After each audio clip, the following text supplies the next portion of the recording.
केंद्र की मोदी सरकार लोकसभा चुनाव में हार के करीब पहुंचने के बावजूद वो अपनी हरकतों से बाज आने के लिए तैयार नहीं है। मोदी सरकार ने अब वक्फ एक्ट में संशोधन का एक नया शोषा छोड़कर भारत में मुसलमानों के वक्फ की ज़मीनों पर कब्जा करने की तरफ कदम बढ़ा दिया है। मोदी सरकार ने वक्फ एक्ट में संशोधन को मंजूरी दे दी है और जल्द ही इस सिलसिले में बिल लाकर पार्लियामेंट से पास कराया जा सकता है।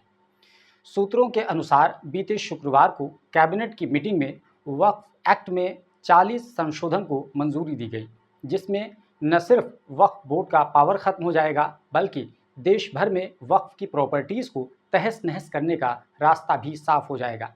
ऐसा माना जाता है कि इस वक्त भारत में वक्फ बोर्ड के पास स्वतंत्र रूप से अपनी प्रॉपर्टीज़ के इस्तेमाल को लेकर पूरा इख्तियार हासिल है और बोर्ड किसी भी ज़मीन पर अपनी मिल्कियत का दावा कर सकता है, जबकि उसके बाद वक्फ एक्ट के द्वारा बोर्ड्स को अपनी प्रॉपर्टीज़ पर मुनासिब कंट्रोल और इसकी हिफाजत के लिए चंद इख्तियारात केवल दिए जाएंगे। इस तरह वक्फ बोर्ड से उनके पावर को छीन लेने के बाद बोर्ड के लिए अपनी प्रॉपर्टीज़ पर दावा करना मुश्किल हो जाएगा। जब से ये खबर सामने आई है उसके बाद से ही मुसलमानों में ज़बरदस्त बेचैनी का माहौल है। वहीं इस तब्दीली पर मुस्लिम पर्सनल लॉ बोर्ड ने कड़ी प्रतिक्रिया दी है। मुस्लिम पर्सनल लॉ बोर्ड का कहना है कि वक्फ एक्ट में तब्दीली किसी भी सूरत में मंजूर नहीं की जा सकती। मुस्लिम पर्सनल लॉ बोर्ड ने कहा है कि अगर वक्फ एक्ट में ऐसा बदलाव किया जाता है कि उसकी नौइयत ही बदल जाए तो ऐसी सूरत में सरकार या किसी भी शख्स के लिए वक्फ की प्रॉपर्टीज़ को हड़प लेना बहुत आसान हो जाएगा। इसलिए ये तब्दीली हरगिज़ मंजूर नहीं की जा सकती है। मुस्लिम पर्सनल लॉ बोर्ड के प्रवक्ता डॉक्टर कासिम रसूल इलियास ने कहा कि जानकारी मिली है कि केंद्र सरकार ने वक्फ एक्ट 2013 में 40 संशोधन को मंजूरी दे दी है और अब उसके बाद वक्फ की प्रॉपर्टीज़ को हड़प लेना आसान हो जाएगा। उन्होंने कहा कि बोर्ड ये साफ करना चाहता है कि वक्फ की प्रॉपर्टीज़ सरकार की ज़मीन नहीं होती हैं, ये सब कुछ मुसलमानों की पूर्वजों के द्वारा दिए गए अतियात हैं, खैरात हैं, जिन प्रॉपर्टीज़ को उन्होंने इस्लामी कामों के लिए खैरात में दिया था। डॉक्टर कासिम रसूल इलियास ने कहा कि केंद्र सरकार के ज़रिए वक्फ बोर्ड को बेइख्तियार बनाने के लिए बिल लाए जाने की कोशिशों के दरमियान देश के मुसलमानों में इस कदम से ज़बरदस्त चिंता की लहर पैदा हो गई है। उन्होंने कहा कि मोदी सरकार ने अब तक मुसलमानों को लेकर जितने भी फैसले किए हैं उन सभी फैसलों में सरकार ने मुसलमानों से कुछ न कुछ छीना ज़रूर है, दिया कुछ भी नहीं है। चाहे मौलाना आज़ाद फाउंडेशन का बंद करना हो या 3 तलाक हो या फिर माइनॉरिटीज़ के बच्चों के लिए स्कॉलरशिप की स्कीम को ख़त्म करना हो। उन्होंने कहा कि ये मामला अब केवल मुसलमानों तक ही सीमित नहीं रहेगा बल्कि अगला नंबर सिखों का और ईसाइयों की जायदादों का आने वाला है और फिर उसके बाद हिंदुओं के मठों की ज़मीनों का भी नंबर आएगा। कासिम रसूल इलियास ने कहा कि मुस्लिम पर्सनल लॉ बोर्ड इस सिलसिले में कानूनी रास्ता तलाश करेगा।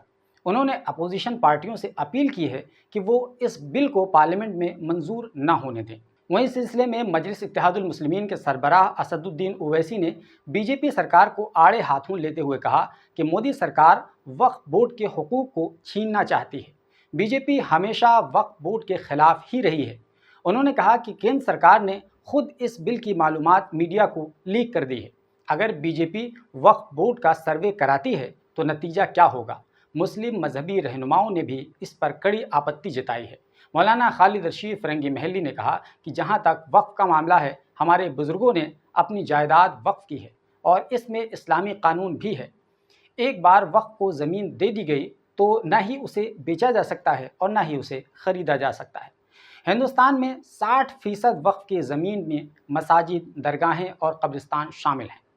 मौलाना फरंगी महली ने यह भी कहा कि हमारे देश में वक्फ एक्ट 1955 है, जिसमें 2013 में संशोधन किया गया था। उसके तहत वक्फ की प्रॉपर्टीज़ का इंतज़ाम किया जा रहा है। उन्होंने कहा कि वक्फ एक्ट में तब्दीली की अभी तक कोई ज़रूरत ऐसा नहीं है, बल्कि अगर सरकार वक्फ को लेकर इतनी ही ज़्यादा संजीदा है तो उसे चाहिए कि वक्फ की प्रॉपर्टीज़ पर मौजूदा सरकारी दुकानों का टाइम पर किराया वसूल कराया जाए। दोस्तों, ये तो रही वक्फ से मुताल्लिक़ खबर, लेकिन अब आइए देखते हैं कि वक्फ की तारीख़ क्या रही है और कब से वक्फ की शुरुआत होती है और कब कब इसमें किस तरह के बदलाव किए गए हैं।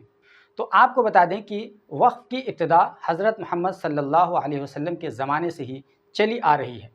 हज़रत मोहम्मद सल्लल्लाहु अलैहि वसल्लम ने प्रॉपर्टीज़ को अल्लाह की राह में खैरात करने की हौसला अफजाई की थी अपने ज़माने में, ताकि इससे मुसलमानों की तरक्की और फलाह में इस्तेमाल किया जा सके।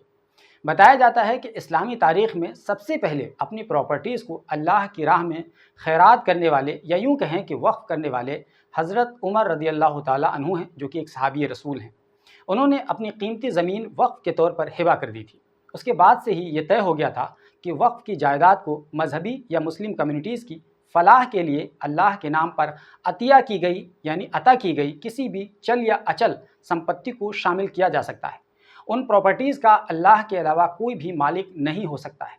जहाँ तक भारत में वक्फ़ की प्रॉपर्टीज़ की रिवाज की बात है, तो इसकी शुरुआत उस वक्त से हो गई थी जब भारत में मुसलमान आए या उन्होंने इस्लाम कबूल करना शुरू किया था भारत में। उसके बाद ही मुसलमानों ने अपनी सतह पर अपनी प्रॉपर्टीज़ का वक्फ़ कायम करना शुरू कर दिया था।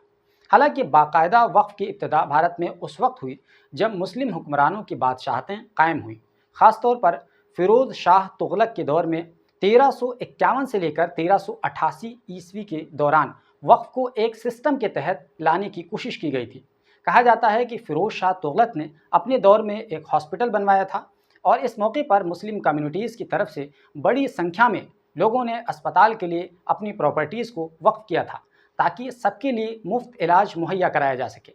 इसी तरह दिल्ली का एक मशहूर मदरसा फ़िरोज़ शाही उसी दौर में बनवाया गया था।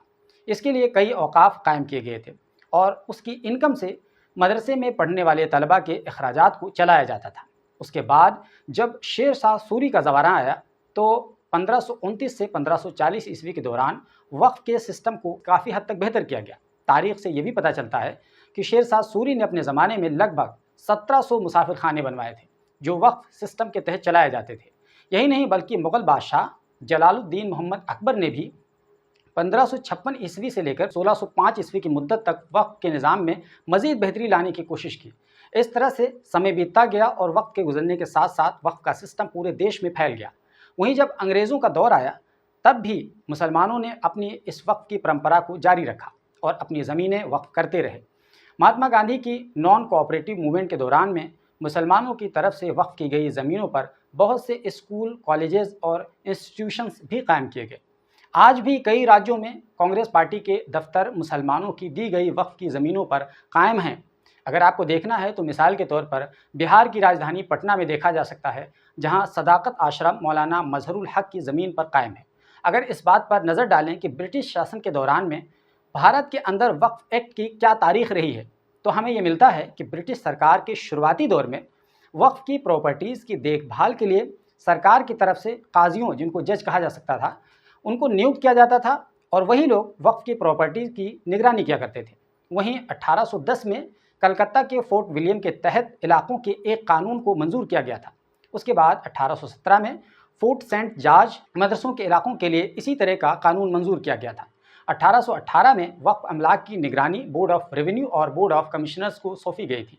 उसके बाद 1863 में सभी पुराने कानून को ख़त्म कर दिया गया था और मजहबी औकाफ को मुतवल्लियों के कंट्रोल में दे दिया गया था।